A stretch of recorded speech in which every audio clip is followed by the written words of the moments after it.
घोटाला या system fail. 2400 छात्रों में से 3.5 करोड़ की वसूली। INIC के जवाब पर टिकी सरकार की नजर। सोचिए आप एक छात्र हैं, सरकार से मिली छात्रवृत्ति से पढ़ाई कर रहे हैं, अचानक एक दिन नोटिस आता है पैसे वापस करो नहीं तो कानूनी कार्रवाई होगी। यूपी में इस वक्त करीब 2400 छात्रों के सामने यही डर खड़ा है।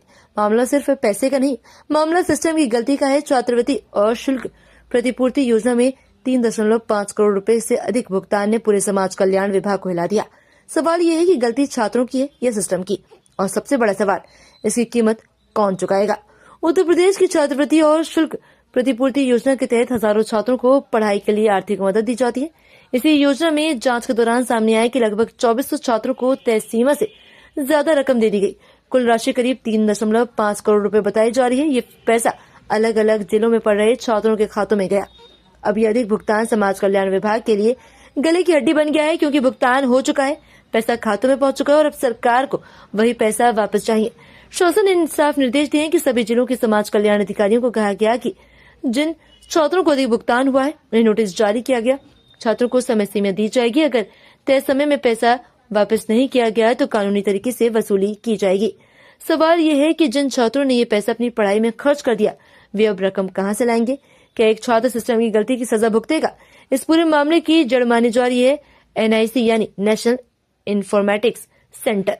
छात्रवृत्ति भुगतान की प्रक्रिया ऑनलाइन होती है। पात्रता, कोर्स फीस और सबसे अहम कैपिंग यानी अधिकतम भुगतान की सीमा। आरोप है कि इसी कैपिंग सिस्टम में कहीं न कहीं लापरवाही हुई। इसी वजह से रिपोर्ट अटकी हुई है और जब तक रिपोर्ट नहीं आएगी तब तक किसी ठोस निष्कर्ष पर नहीं पहुंचा जा सकता। सरकार इस मामले में हल्के में नहीं ले रही है। सभी जिलों के छात्रों की पात्रता और भुगतान से जुड़ी पूरी जानकारी मांगी गई है।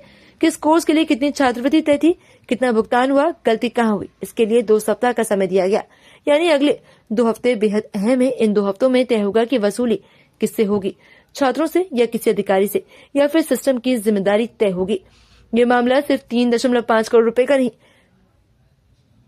ये भरोसे का मामला है। अगर आपको लगता है कि सिस्टम की गलती की सजा छात्रों को नहीं मिलनी चाहिए तो इस वीडियो को लाइक कीजिए, इसे ज्यादा से ज्यादा शेयर कीजिए ताकि ये मुद्दा दब न जाए।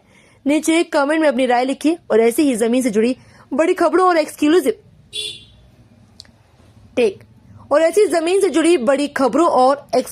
अपडेट्स के लिए चैनल को अभी सब्सक्राइब कीजिए, बेल आइकन दबाइए, क्योंकि अगली नोटिस किसी और की नहीं, किसी भी छात्र की हो सकती है।